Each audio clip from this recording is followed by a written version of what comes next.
एक फोटो है, आप देखेंगे तो कुछ फोटो ये है कि कुछ लोग खड़े हैं, एक बंदा नाव तोड़ रहा है, ये नाव बनी हुई है, इस नाव को तोड़ा जा रहा है।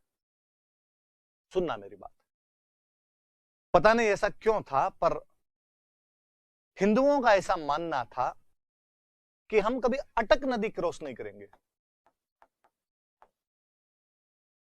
पाकिस्तान में अटक अटक नाम की जगह है एक, सिंधु नदी सबसे पहले मैदान में कहीं प्रवेश करती है तो अटक में जाके प्रवेश करती है, वहां पे अटक नाम की एक नदी भी आगे सिंधु के अंदर बाद में मिल जाती है। उस अटक के आगे वाले प्रदेश को हम कहते थे मल्लेच्छ, इसलिए अपने अटक को क्रॉस नहीं किया करते थे। अटक अपनी बाउंड्री मानी जाती थी इस साइड के अंदर कि नहीं यार इसके आगे नहीं जाना। इवन अपने तो मैं आगे और बताऊंगा आपको कि 1569 में बूंदी का राजा हुआ करता था सुरजन, और सुरजन जब अकबर के साथ में संधि करता है तो संधि की शर्तों में एक लिखवाया जाता है कि बादशाह जहां कहेगा वहां मैं चला जाऊंगा, पर ध्यान रहे कि मैं अटक के आगे कभी नहीं जाऊंगा। अटक को अपनी बाउंड्री माना करते थे, हमेशा मानते थे कि इसके आगे विधर्मी लोग रहते हैं, दूसरे धर्म के लोग रहते हैं, उनका खान पान अलग है, और हम जाएंगे और उनका खान पान करेंगे तो हमारा धर्म भ्रष्ट हो जाएगा। इवन हम आगे पढ़ेंगे, मॉडर्न में पढ़ेंगे कि वो बहादुर पेशवा बाजीराव प्रथम मुगल साम्राज्य के ढहते हुए तने पर जब मराठा साम्राज्य की नींवें रख रहा था, तब उसने डायलॉग दिया था कि मैं अटक से कटक तक मराठा साम्राज्य की पताका फहरा दूंगा। अटक पाकिस्तान में, कटक उड़ीसा में, तो पूर्व से पश्चिम की सीमा हम क्या मान रहे हैं, पश्चिम में जाके अटक और पूर्व में जाके हम कटक को मान रहे हैं।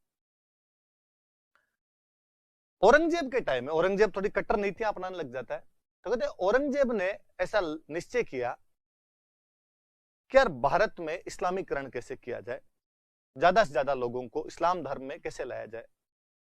किसी ने उसको कहा कि यार लोगों को लाने की जरूरत ही नहीं है, यहाँ के राजाओं को बना दो, यथा राजा तथा प्रजा। यदि राजा मुसलमान बन गए ना तो बाकी वाले सारे अपने आप ही बन जाएंगे। उसने कहा ये तो दिक्कत है, ये धर्म छोड़ने के लिए तो मरे राजी नहीं है, सीधे सीधे तो इनको यूं राजी करके कहोगे लो धर्म छोड़ दो तो ये नहीं छोड़े। वो तो मान सिंह जी के बारे में है ही कि मान सिंह जी की बंगाल के अंदर पोस्टिंग थी, आमेर वाले मान सिंह की, अकबर का सबसे विश्वस्त सेनापति वो, और वहां वो एक फकीर थे, कोई मुस्लिम फकीर थे, संत थे। मान सिंह एक बार उनके पास गया हुआ, और उस फकीर ने मान सिंह जी की बहुत ज्यादा तारीफें की, और मान सिंह जी को कहा कि मान सिंह तेरे में सब गुण है, बहादुर, योद्धा, निर्भीक, दानवीर, जितनी बातें हो सकती है वो समस्त बातें तेरे में है।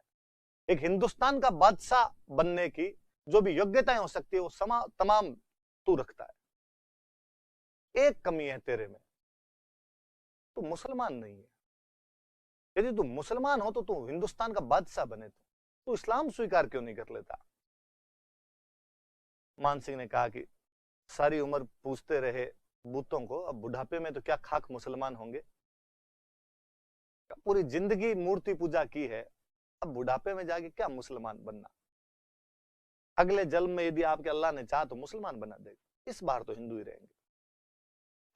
इवन जब अकबर ने दीन इलाही धर्म चलाया था उसमें तो इस्लाम जैसी भी कोई बातें नहीं थी, सबकी मिली जुली बातें थी, तो भी ले दे के 18 लोगों ने स्वीकार किया था, और उसमें भी राजा महाराजाओं ने सबने मना किया ना ना धर्म एक ही है, बाकी वाले धर्म वर्म नहीं चूज किए जाए हमसे। तो औरंगजेब ने कहा ये तो नहीं छोड़ेंगे।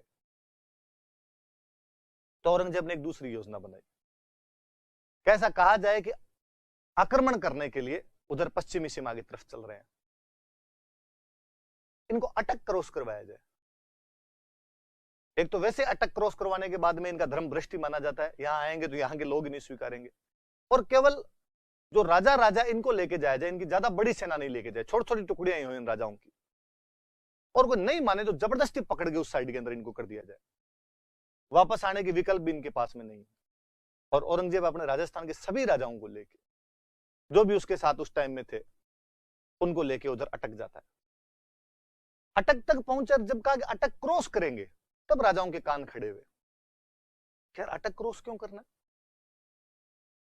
पता लगाया तो किसी ने इनको कहा कि उधर ले जाते तुमको मुसलमान बनाया जाएगा, कम मरवा दिया, अपने तो कम सेना हो रहे यहां पे, अब क्या किया जाए। तो सब इकट्ठे हुए हिंदू राजा जितने थे, मिर्जा राजा जयसिंह सीनियर हुआ करते थे जयपुर वाले, का कोई योजना बनाई जाए, जैसे किसी ना किसी को तो औरंगजेब के खिलाफ विद्रोह करना पड़ेगा, विद्रोह करें अपने, तो विद्रोह के लिए अपना नेता कौन हो? सबको डर लगे कल को विद्रोह कर दूं, औरंगजेब वापस दंड दे, ये बाकी वाले पीछे हट गए, अकेले से कैसे पार पड़ जाएगी। कर्ण सिंह ने कहा कि अपने तो मैं करता हूं। दूसरे दिन औरंगजेब ने जब कहा कि चलो अटक क्रॉस किया जाए, उधर चलते हैं, आगे चलते हैं आक्रमण करने के लिए, तब कर्ण सिंह ने कहा कि साहब रात को समाचार आया कि बीकानेर में मेरे लड़का हुआ है,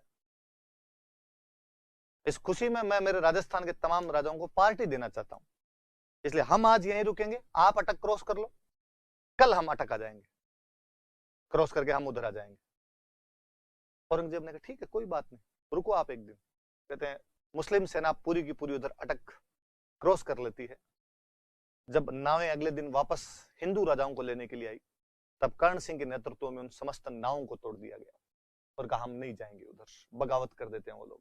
ये वही फोटो है जिसमें कर्ण सिंह वो नाव तोड़ रहे हैं, बाकी सारे राजा वहां पर खड़े हुए, और बाकी सब राजाओं ने घोषणा की कि हमारा बादशाह औरंगजेब नहीं है, हमारा बादशाह कर्ण सिंह है, हम कर्ण सिंह के झंडे के तले हैं। क्योंकि कर्ण सिंह जंगल प्रदेश का राजा है, इसलिए उपाधि पड़ गई जंगलधर बादशाह। फाइनली जब औरंगजेब को पता चला, औरंगजेब को लगा सब बगावत कर गए, इस प्रकार इनको बात का पता चल गया, तो औरंगजेब ने कहते हैं अपना वो जो भी लक्ष्य था उसको टाल दिया था। औरंगजेब ने कहा बढ़ने दो, अब नहीं बनाएंगे। और औरंगजेब ने कहा कि ठीक है भाई, तुम इसको बादशाह मानते हो तो तुम्हारा बादशाह ही है, जंगलधर बादशाह हो गया, और वापस इनके साथ संधियां करके इनको राजीबाजी करके वापस लेके आ गया। तो थोड़ा याद रखना कि राजस्थान के जो तमाम राजा थे, उन्होंने उस अटक पे जो कर्ण सिंह ने औरंगजेब के खिलाफ बगावत की थी, उस समय इसको उपाधि दी थी, जंगलधर बादशाह की उपाधि दी थी।